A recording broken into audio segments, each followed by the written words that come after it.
The Story of Civilization, Volume 2, The Life of Greece, Part 2, by Will Durant, continued, Cassette 3, Side 1. In the Electra, the ancient theme is far advanced. Agamemnon is dead, Orestes is in Phocis, and Electra has been married off by her mother to a peasant, whose simple fidelity and awe of her royal descent survive her brooding negligence of him. To her, wondering will Orestes never find her, Orestes comes, bidden by Apollo himself, Euripides drives this point home, to avenge Agamemnon's death. Electra stirs him on. If he will not kill the murderers, she will. The lad finds Aegisthus and slays him, and then turns upon his mother. Clytemnestra is here a subdued and aging woman, gray-haired and frail, haunted by the memory of her crimes, at once fearing and loving the children who hate her, asking but not begging for mercy, and half reconciled to the penalty of her sins. When the killing is over, Orestes is overcome with horror. "Sister, touch her again, O veil the body of her, shed on her raiment fair, and close that death-red stain. Mother, and didst thou bear in thy bitter pain to life thy murderer?" The final act of the drama in Euripides is called Iphigenia in Taurus, that is, Iphigenia among the Tauri.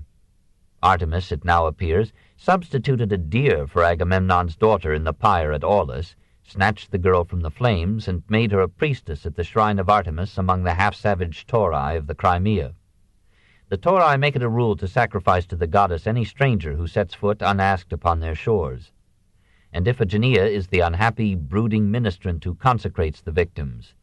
18 years of separation from Greece and those she loved have dulled her mind with grief. Meanwhile, the oracle of Apollo has promised Orestes peace if he will capture from the Tauri the sacred image of Artemis and bring it to Attica. Orestes and Pylades set sail, and at last reach the land of the Tauri, who gladly accept them as gifts of the sea for Artemis and hurry them off to be slain at her altar. Orestes, exhausted, falls in an epileptic fit at Iphigenia's feet, and though she does not recognize him, she is overwhelmed with pity as she sees the two comrades, in the fairest years of youth, faced with death. Iphigenia. To none is given to know the coming nor the end of woe. So dark is God, and to great darkness go his paths, by blind chance mazed from our ken. Whence are ye come, O most unhappy men? What mother then was yours, O strangers, say, and father, and your sister, if you have a sister, both at once so young and brave to leave her brotherless? Orestes. Would that my sister's hand could close mine eyes. Iphigenia. Alas, she dwelleth under distant skies, unhappy one, and vain is all thy prayer. Yet, O thou art from Argos, all of care that can be I will give, and fail thee not. Rich raiment to thy burial shall be brought, and oil to cool thy pyre in golden floods, and sweet that from 1,000 mountain buds the murmuring bee hath garnered I will throw to die with thee in fragrance. She promises to save them if they will carry back to Argos the message which she bids them store in their memories. Iphigenia. Say, to Orestes, Agamemnon's son, she that was slain in Aulis, dead to Greece yet quick, Iphigenia sendeth peace. Orestes. Iphigenia, where? Back from the dead? Iphigenia. 'Tis I, but speak not, lest thou break my thread. Take me to Argos, brother, ere I die. Orestes wishes to clasp her in his arms, but the attendants forbid it. No man may touch the priestess of Artemis. He declares himself Orestes, but she cannot believe him. He convinces her by recalling the tales Electra told them. Iphigenia. Is this the babe I knew, the little babe, light-lifted like a bird? O Argos land, O hearth and holy flame that old Cyclopes lit, I bless ye that he lives, that he has grown, a light and strength, my brother and mine own. I bless your name for it. They offer to rescue her, and in turn she helps them to capture the image of Artemis. By her subtle ruse they reach their ship safely and carry the statue to Brauron. There Iphigenia becomes a priestess, and there after her death she is worshipped as a deity. Orestes is released from the Furies and knows some years of peace. The thirst of the gods is sated, and the drama of the children of Tantalus is complete. 2. The Dramatist. We must agree with Aristotle that these plays, from the viewpoint of dramatic technique, fall short of the standards set by Aeschylus and Sophocles. The Medea, the Hippolytus, and the Bacchae are well planned, but even they cannot compare with the structural integrity of the Oresteia or the complex unity of Oedipus the King. Instead of plunging at once into the action and explaining its antecedents gradually and naturally in the course of the stories, Euripides employs the artificial expedient of a pedagogical prologue, and worse still, puts it sometimes into the mouth of a god. Instead of showing us the action directly, which is the function of drama, he too often introduces a messenger to describe the action, even when no violence is involved. Instead of making the chorus a part of the action, he transforms it into a philosophical aside, or uses it to interrupt the development with lyrics always beautiful but often irrelevant. Instead of presenting ideas through action, he sometimes displaces action with ideas and turns the stage into a school for speculation, rhetoric, and argument. Too often his plots depend upon coincidences and recognition, though these are well arranged and dramatically presented. Most of the plays, like a few by his predecessors, end with intervention by the deus ex machina, the god from the crane, a device that can be forgiven only on the assumption that for Euripides the real play ended before this theophany, and the god was let down to provide the orthodox with a virtuous conclusion to what would otherwise have been a scandalous performance. With such prologues and epilogues, the great humanist won the privilege of presenting his heresies on the stage. The material, like the form, is a medley of genius and artifice. Euripides is above all sensitive, as every poet must be. He feels the problems of mankind intensely and expresses them with passion. He is the most tragic and the most human of all dramatists. But his feeling is too frequently sentimentality. His droppings of warm tears are too easily released. He loses no chance to show a mother parting from her children and wrings all possible pathos out of every situation. These scenes are always moving and sometimes are described with a power unequaled in tragedy before or since. But they descend occasionally to melodrama and a surfeit of violence and horror as at the close of the Medea. Euripides is the Byron and Shelley and Hugo of Greece, a romantic movement in himself. He easily surpasses his rivals in the delineation of character. Psychological analysis replaces with him, even more than with Sophocles, the operation of destiny.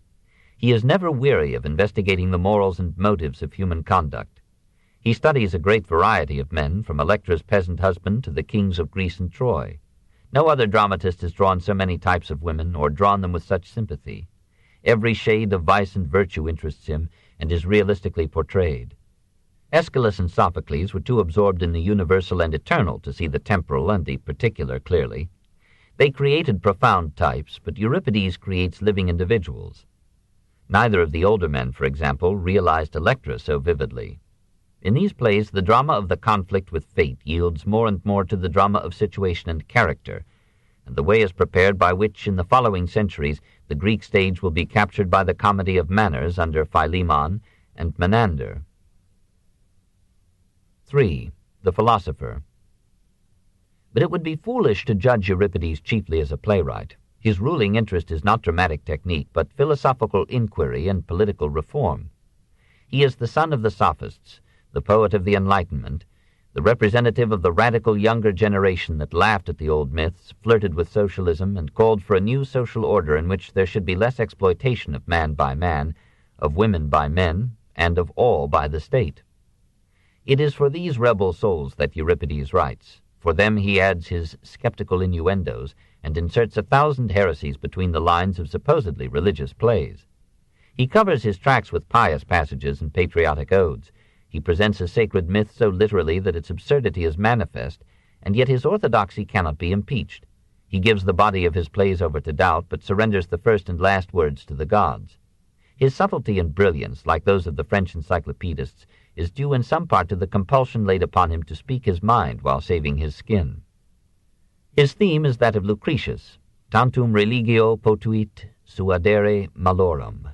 So great are the evils to which religion has led men. Oracles that breed violence upon violence, myths that exalt immorality with divine example, and shed supernatural sanctions upon dishonesty, adultery, theft, human sacrifice, and war. He describes a soothsayer as a man who speaks few truths but many lies. He calls it sheer folly to chart the future from the entrails of birds. He denounces the whole apparatus of oracles and divination. Above all, he resents the immoral implications of the legends. Men shall know there is no God, no light in heaven, if wrong to the end shall conquer right. Say not there be adulterers in heaven, or prisoner gods and jailers. Long ago my heart hath named it vile, and shall not alter. These tales be false, false as those feastings wild of Tantalus, and gods that tear a child. This land of murderers to its gods hath given its own lust. Evil dwelleth not in heaven. All these are dead unhappy tales of minstrelsy. Sometimes such passages are softened with hymns to Dionysus or psalms of pantheistic piety, but occasionally a character extends the Euripidean doubt to all the gods. Doth someone say that there be gods above? There are not, no, there are not. Let no fool, led by the old false fable, thus deceive you. Look at the facts themselves, yielding my words no undue credence. For I say that kings kill, rob, break oaths, lay cities waste by fraud, and doing thus are happier than those who live calm, pious lives day after day. He begins his lost Melanippe with a startling couplet. O Zeus, if there be a Zeus, for I know of him only by report. Whereupon the audience, we are told, rose to its feet in protest. And he concludes, the gods too, whom mortals deem so wise, are nothing clearer than some winged dream, and all their ways like man's ways, but a stream of turmoil.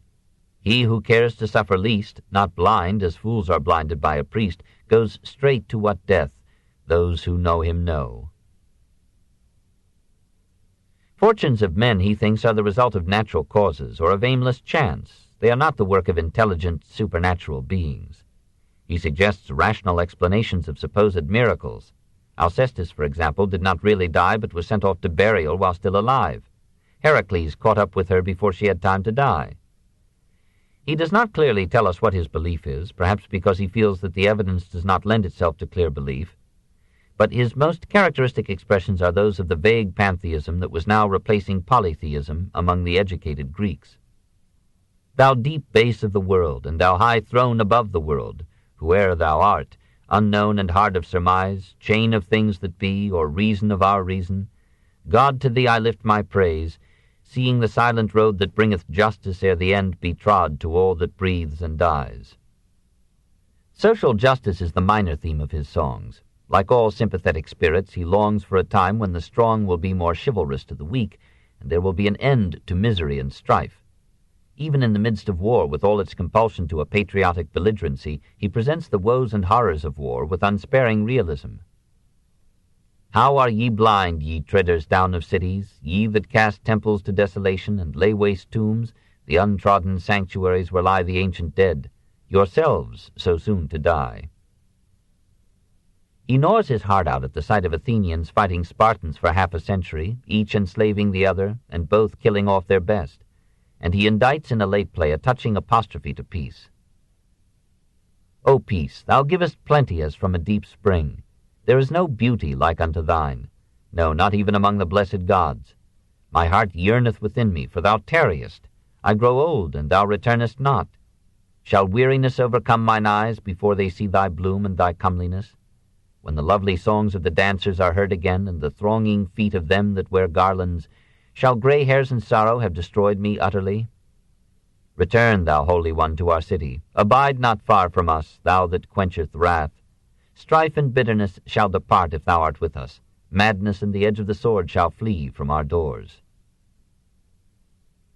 Almost alone among the great writers of his time, he dares to attack slavery. During the Peloponnesian War, it became obvious that most slaves were such not by nature, but by the accidents of life. He does not recognize any natural aristocracy. Environment rather than heredity makes the man. The slaves in his dramas play important parts and often speak his finest lines. With the imaginative sympathy of a poet, he considers women. He knows the faults of the sex and exposes them so realistically that Aristophanes was able to make him out a misogynist. But he did more than any other playwright of antiquity to present the case for women and to support the dawning movement for their emancipation. Some of his plays are almost modern post-Ibsen studies in the problems of sex, even of sexual perversion. He describes men with realism, but women with gallantry. The terrible Medea gets more compassion from him than he accords to the heroic but unfaithful Jason. He is the first dramatist to make a play turn upon love. His famous ode to Eros in the lost Andromeda was mouthed by thousands of young Greeks. O love, our lord, of gods and men the king, Either teach not how beauteous beauty is, or help poor lovers, whom like clay thou mouldest, through toil and labor to a happy end. Euripides is naturally a pessimist, for every romantic becomes a pessimist when reality impinges upon romance. Life, said Horace Walpole, is a comedy to those who think, a tragedy to those who feel. Long ago, says our poet, I looked upon man's days and found a gray shadow, and this thing more I surely say, that those of all men who are counted wise, strong wits, devisers of great policies, do pay the bitterest toll. Since life began, hath there in God's eye stood one happy man? He wonders at the greed and cruelty of men, the resourcefulness of evil, and the obscene indiscriminateness of death. At the beginning of the Alcestis, Death says, Is it not my function to take the doomed? To which Apollo answers, No, only to dispatch those who have ripened into full old age.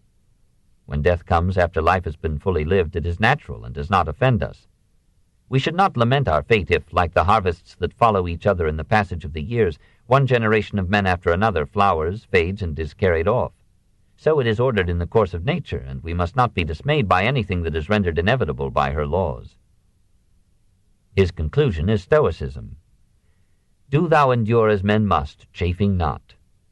Now and then, following Anaximenes and anticipating the Stoics, he consoles himself with the thought that the spirit of man is part of the divine air, or pneuma, and will, after death, be preserved in the soul of the world. Who knows if that be life which we call death, and life be dying? Save alone that men living bear grief, but when they yield their breath, they have no sorrow then, and grieve no more. 4. The Exile. The man whom we picture from these plays resembles sufficiently the sitting statue in the Louvre and the busts at Naples to let us believe that these are faithful copies of authentic Greek originals. The bearded face is handsome, but overwrought with meditation and softened with a tender melancholy. His friends agreed with his enemies that he was gloomy, almost morose, not given to conviviality or laughter, and spending his later years in the seclusion of his island home. He had 3 sons and derived some happiness from their childhood. He found solace in books and was the first private citizen in Greece, so far as we know, to collect a substantial library. He had excellent friends, including Protagoras and Socrates. The latter, who ignored other dramas, said that to see a play by Euripides he would walk to the Piraeus, a serious matter for a stout philosopher. The younger generation of emancipated souls looked up to him as their leader, but he had more enemies than any other writer in Greek history.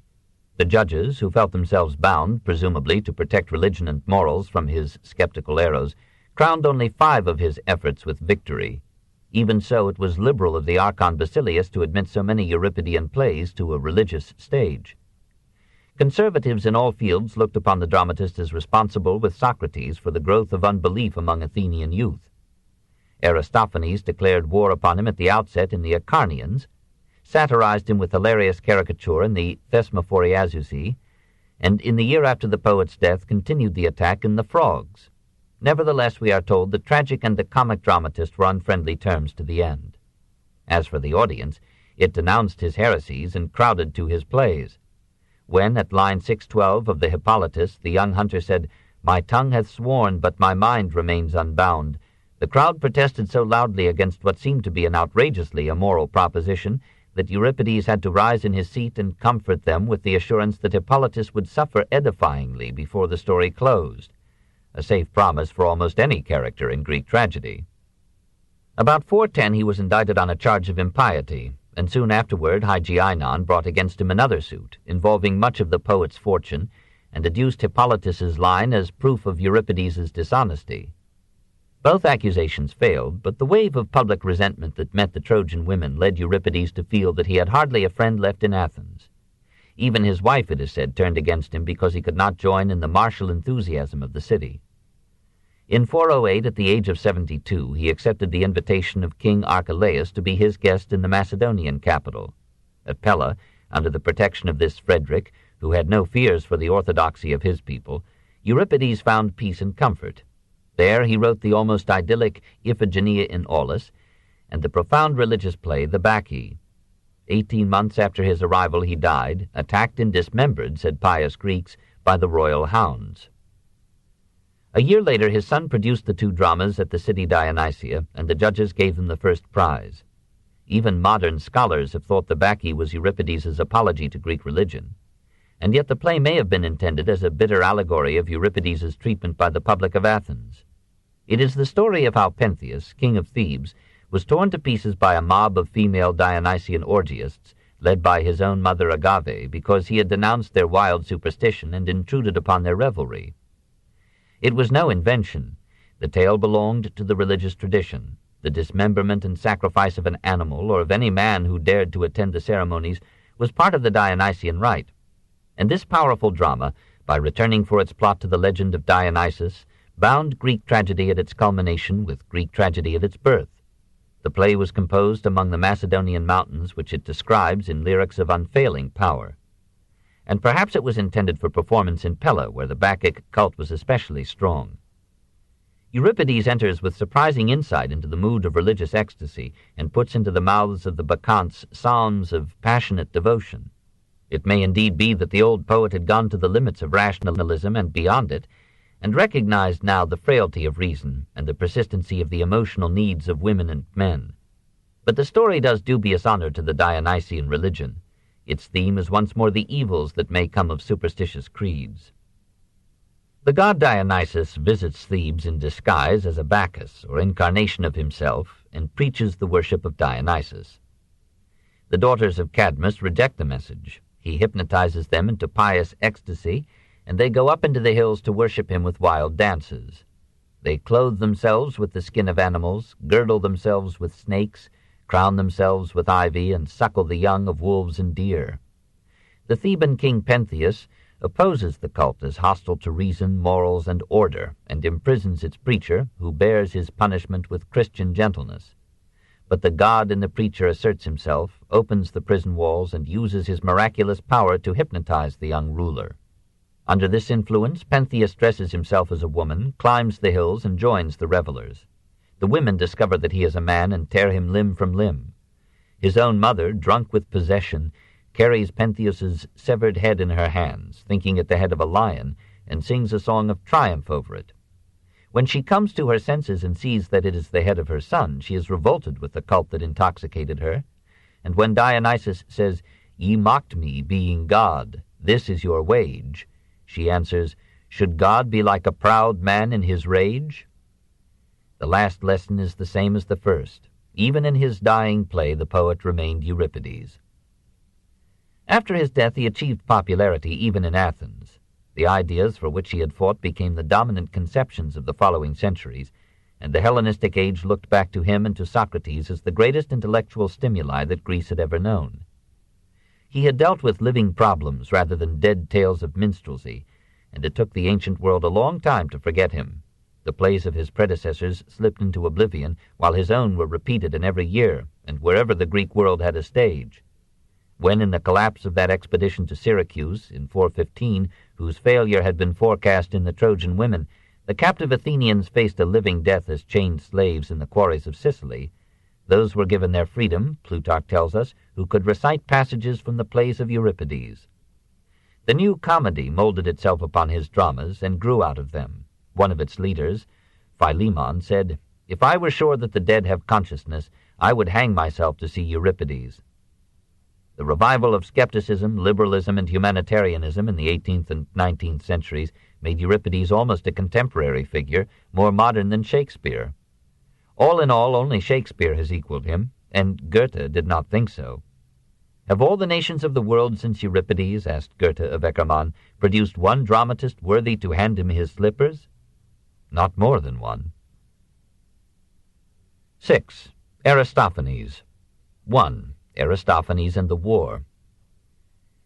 Greek tragedy is more somber than the Elizabethan because it seldom employs that principle of comic relief by which, through a humorous interruption of the tragical, the auditor's tolerance for tragedy is increased. The Greek playwright preferred to keep his tragic drama on a persistently high plane and relegated comedy to a satyr play which carried no serious import, but allowed the excited emotions of the audience to subside into humor and ease. In the course of time, the comic drama declared its independence of tragedy, and a day was allotted to it, at the Dionysian festivals, when the entire program consisted of 3 or 4 comedies written by different authors, played in succession and competing for a separate prize. Comedy, like oratory, had its first Greek bloom in Sicily. About 484 there came to Syracuse from Kos a philosopher, physician, poet, and dramatist, Epicharmus, who expounded Pythagoras, Heraclitus, and rationalism in 35 comedies, of which only occasional quotations remain. 12 years after Epicharmus's arrival in Sicily, the Athenian Archon allowed its first chorus to comedy. The new art developed rapidly under the stimulus of democracy and freedom and became the principal medium in Athens of moral and political satire. The wide license of speech permitted to comedy was a tradition of the Dionysian phallic procession. The abuse of this freedom led in 440 to a law against personal attacks in comedy, but this prohibition was repealed 3 years later, and full freedom of criticism and abuse continued even during the Peloponnesian War. The Greek comedy took the place as political critic of a free press in modern democracies. We hear of many comic dramatists before Aristophanes, and the great Rabelais of antiquity even condescended to praise some of them when the smoke of his battles with them had cleared away. Cratinus was the mouthpiece of Cimon, and made rabid war against Pericles, whom he called the squill-headed god almighty. Merciful time has spared us the necessity of reading him. Another forerunner was Pherecrates, who about 420 satirized in The Wild Men those Athenians who professed to dislike civilization and to long for a return to nature. So old are the brave innovations of our youth. The ablest competitor of Aristophanes was Eupolis. They at first cooperated, then quarreled and parted, after which they satirized each other vigorously, but still agreed in attacking the Democratic Party. If comedy throughout the 5th century was hostile to democracy, it was partly because poets liked money and the aristocracy was rich, but chiefly because the function of Greek comedy was to amuse with criticism, and the Democratic Party was in power. Since the leader of the democracy, Pericles, was sympathetic to new ideas like the emancipation of woman and the development of a rationalist philosophy, the comic dramatists ranged themselves with suspicious unanimity against all forms of radicalism, and called for a return to the ways and reputed morals of the men of Marathon. Aristophanes became the voice of this reaction, as Socrates and Euripides were the protagonists of the new ideas. The conflict between religion and philosophy captured the comic stage. Aristophanes had some excuse for liking aristocracy, since he came of a cultured and prosperous family, and appears to have owned land in Aegina. His very name was a patent of nobility, meaning the best made manifest. Born about 450, he was in the springtime of life when Athens and Sparta began that war which was to be a bitter theme of his plays. The Spartan invasion of Attica compelled him to abandon his country estate and come to live in Athens. He disliked city life and resented the sudden demand upon him to hate Megarians, Corinthians, and Spartans. He denounced this conflict of Greek killing Greek and called, in play after play, for peace. After the death of Pericles in 429, supreme power in Athens passed into the hands of the rich tanner Cleon, who represented those commercial interests that wanted a knockout blow, that is, the utter destruction of Sparta as a competitor for the mastery of Greece. In a lost play, The Babylonians, of 426, Aristophanes subjected Cleon and his policies to such stinging ridicule that the burly Strategos prosecuted him for treason and had him fined. 2 years later, Aristophanes revenged himself by presenting The Knights. Its leading character was Demos, that is, the people, whose major domo was called the Tanner. Everyone understood the transparent allegory, including Cleon, who saw the play. The satire was so sharp that no actor would play the part of the Tanner for fear of political misfortune, whereupon Aristophanes took the role himself. Nicias, the name of the superstitious leader of the oligarchic faction, announces that an oracle has told him that the next ruler of Demos's house will be a sausage seller. Such a huckster comes along, and the slaves hail him as chief that shall be of our glorious Athens. "Prithee," says the sausage seller, "let me go wash my tripes, you make a fool of me." But one Demosthenes assures him that he has just the qualifications for ruling the people. Is he not a rascal and free from all education? The tanner, fearing that he is to be deposed, protests his services and his loyalty to Demos. No one except the harlots, he urges, has done so much for Demos as he. There is the usual Aristophanic burlesque. The sausage seller belabors the tanner with tripe and primes himself for an oratorical contest in the assembly by eating garlic. A contest in adulation ensues to see which of the candidates can praise Demos the more lavishly and deserve better of Demos and his belly. The rivals bring a feast of good things and lay them before Deimos like a platter of pre-election promises. The sausage seller proposes that as a test of their honesty, each candidate's locker shall be searched. In the tanner's locker a heap of succulent dainties is found, in particular a massive cake, from which he has cut only a tiny slice for Deimos, a reference to a current charge that Cleon had embezzled state funds. The tanner is dismissed, and the sausage seller becomes the ruler of Deimos's house. The Wasps of 422 continues the satire on democracy in a milder and weaker vein. The chorus is composed of idle citizens, dressed as wasps, who seek to make an obol or two every day by serving as jurymen, in order that they may, by listening to sycophants and levying confiscatory fines, vote the money of the rich into the coffers of the state and the pockets of the poor. But Aristophanes' ruling interest in these early plays is to ridicule war and promote peace. The hero of the Acarnanians of 425 is Diciopolis, honest citizen, a farmer who complains that his land has been devastated by armies, so that he can no longer live by squeezing wine from his vineyards. He sees no reason for war, and is clear that he himself has no quarrel with the Spartans. Tired of waiting for the generals or the politicians to make peace, he signs a personal treaty with the Lacedaemonians, and when a chorus of war-patriotic neighbors denounces him, he replies, "Well, the very Spartans even, I've my doubts and scruples whether they've been totally to blame in every instance altogether."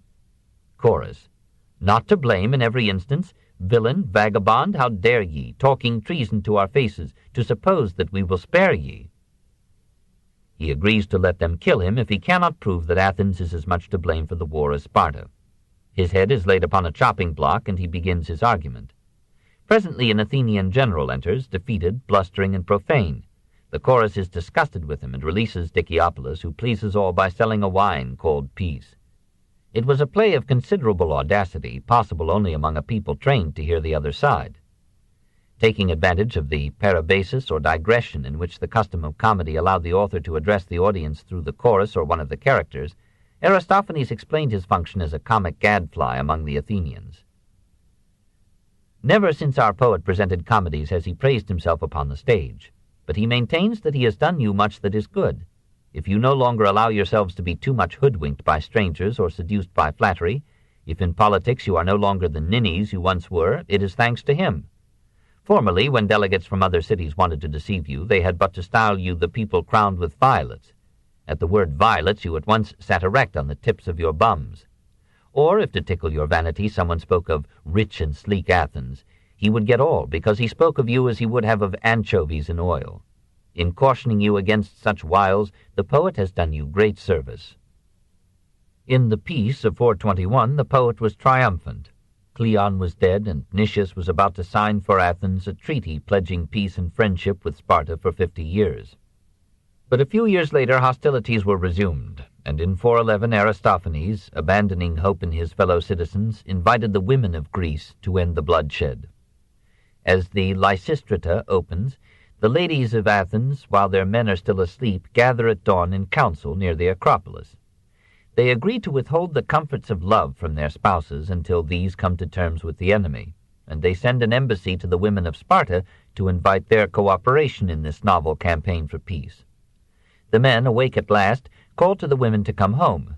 When these refuse, the men besiege them, but the attackers are repulsed with pails of hot water and torrents of speech. Lysistrata, dissolver of armies, reads the men a lesson. "During the wars of old we bore with you, but we observed you carefully, and oftentimes when we were at home we used to hear that you had decided some matter badly. When we inquired about it, the men would answer, 'What's that to you? Be silent.' And we asked, 'How is it, husband, that you men manage these affairs so foolishly?' The leader of the men answers that women must keep out of public matters because they cannot manage the treasury. As they debate, some of the women steal away to their husbands, muttering Aristophanic excuses. Lysistrata replies, 'Why not? The wives have long had the management of their husbands' purses to the great advantage of both.' She argues so well that the men are finally persuaded to call a conference of the warring states. When the delegates are gathered, Lysistrata arranges that they shall have all the wine they can drink. Soon they are in a happy mood, and the long-delayed treaty is signed. The chorus ends the play with a paean to peace. 2. Aristophanes and the Radicals. Behind the disintegration of Athenian public life, in the view of Aristophanes, lay two basic evils, democracy and irreligion.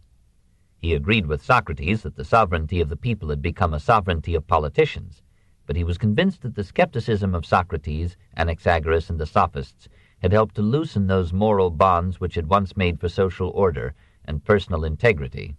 In the clouds he made uproarious fun of the new philosophy. An old-fashioned gentleman by the name of Strepsiades, who is looking for an argument that may justify him in repudiating his debts, is delighted to hear that Socrates operates a thinking shop, where one may learn to prove anything, even if it is false. He finds his way to the school of very hard thinkers. In the middle of the classroom he sees Socrates suspended from the ceiling in a basket, engrossed in thought, while some of the students are bent down with noses to the ground. Strepsiades: What are those people doing, stooping so oddly? Student: They are probing the secrets that lie deep as Tartarus. Strepsiades: But why, excuse me, but their hindquarters, why are they stuck up so strangely in the air? Student: Their other ends are studying astronomy. Strepsiades asks Socrates for lessons. Socrates: By what gods do you swear? For the gods are not a current coin with us. He points to the chorus of clouds. These are the real gods. Strepsiades: But come, is there no Zeus? Socrates: There is no Zeus. Strepsiades: But who makes it rain then? Socrates: These clouds. For have you ever seen rain without clouds? But if it were Zeus, he ought to rain in fine weather as well as when clouds appear. Strepsiades: But tell me, who is it that thunders? This makes me tremble. Socrates: These clouds, as they roll, thunder. Strepsiades: How? Socrates: When they are full of water and are driven along, they fall heavily upon each other and burst with a clap. Strepsiades: But who drives them? Is it not Zeus? Socrates: Not at all. The ethereal vortex drives them on. Strepsiades: So the greatest of gods is vortex. But what makes the clap of thunder? Socrates: I will teach you from your own case. Were you ever, after being stuffed with broth at a festival, later disturbed in your stomach, and did a tumult suddenly rumble through you? In another scene, Pheidippides, son of Strepsiades, meets in personification just argument and unjust argument. The first tells him that he must imitate the stoic virtues of the men of Marathon, but the other preaches to him the new morality. What good, asks unjust argument, have men ever gained by justice or virtue or moderation? For one honest, successful, and respected man, there can always be found 10 dishonest, successful, and respected men. Consider the gods themselves. They lied, stole, murdered, and committed adultery, and they are worshipped by all the Greeks. When just argument doubts that most successful men have been dishonest, unjust argument asks him, Come now, from what class do our lawyers spring? Just argument: Well, from the blackguards. Unjust argument: Surely. Tell me again, what are our tragic poets? Just argument: Blackguards. Unjust argument: And our public orators? Just argument: Blackguards all. Unjust argument: Now look about you. Turning and pointing to the audience. Which class among our friends here seems the most numerous? Just argument gravely examines the audience. The blackguards have it by a large majority. Pheidippides is so apt a pupil of unjust argument that he beats his father on the ground that he is strong enough to do it and enjoys it. And besides, he asks, Did you not beat me when I was a boy? Strepsiades begs for mercy in the name of Zeus, but Pheidippides informs him that Zeus no longer exists, having been replaced by Vortex. The enraged father runs out into the streets and calls upon all good citizens to destroy this new philosophy. They attack and burn down the thinking shop, and Socrates barely escapes with his life. We do not know what part this comedy played in the tragedy of Socrates. It was brought out in 423, 24 years before the famous trial. Its good-humored satire does not seem to have offended the philosopher. We are told that he stood throughout the performance to give his enemies a better shot. Plato pictures Socrates and Aristophanes as friends after the performance. Plato himself recommended the play to Dionysius I of Syracuse as a jolly extravaganza, and maintained his own friendship with Aristophanes even after his master's death. Of the 3 accusers of Socrates in 399, one, Meletus, was a child when the comedy was presented, and another, Anytus, was on friendly terms with Socrates after the play. Probably the later circulation of the play as literature did the sage more harm than its original performance. Socrates himself, in Plato's report of his defenses, referred to the play as one of the major sources of that bad reputation which was prejudicing his case with the jurors. There was another target in Athens, at which Aristophanes aimed his satire, and in this case the mood was one of implacable hostility. He distrusted the skepticism of the sophists, the moral, economic, and political individualism that was undermining the state, the sentimental feminism that was agitating the women, and the socialism that was arousing the slaves. All these evils he saw at their clearest in Euripides, and he resolved to destroy with laughter the influence of the great dramatist upon the mind of Greece. He began in 411 with a play which he called the Thesmophoriazusi, from the women who celebrated in sexual exclusiveness the feast of Demeter and Persephone.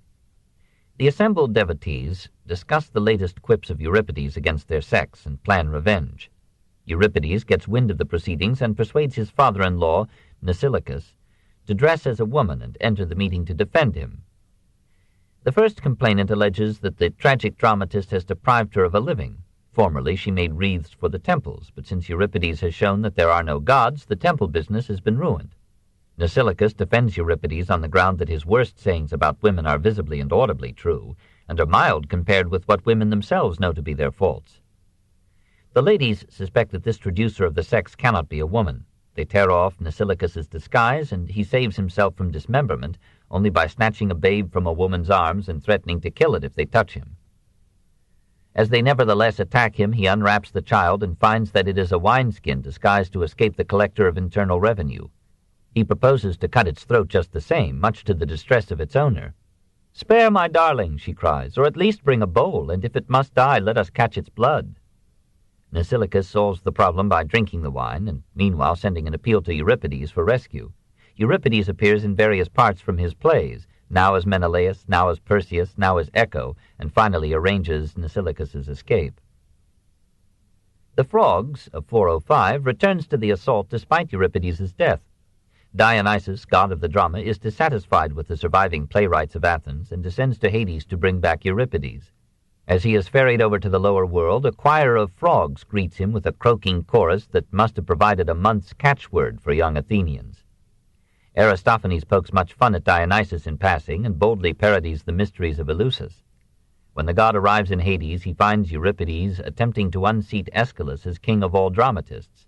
Aeschylus accuses Euripides of spreading skepticism and a dangerous casuistry, and of corrupting the morals of Athenian women and youth. Ladies of refinement, he says, have been known to kill themselves through shame at having heard Euripides' obscenities. A pair of scales is brought in, and each poet throws into it lines from his plays. One mighty phrase of Aeschylus, here the satire strikes the older poet too, tips the scale against a dozen of Euripides. At last Aeschylus proposes that the younger dramatist shall leap into one scale with wife, children, and baggage, while he will guarantee to find a couplet that will outweigh them all. In the end, the great skeptic loses the contest, and Aeschylus is brought back to Athens as victor. This oldest-known essay in literary criticism received the first prize from the judges, and so pleased the audience that another performance of it was given a few days afterward. In a middling play called the Ecclesiazusi, of 393, that is, the Assemblywomen, Aristophanes turned his laughter upon the radical movement in general.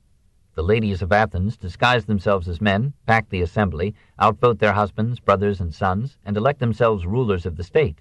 Their leader is a fiery suffragette, Praxagora, who berates her sex as fools for letting themselves be ruled by such adults as men, and proposes that all wealth shall be divided equally among the citizens, leaving the slaves uncontaminated with gold.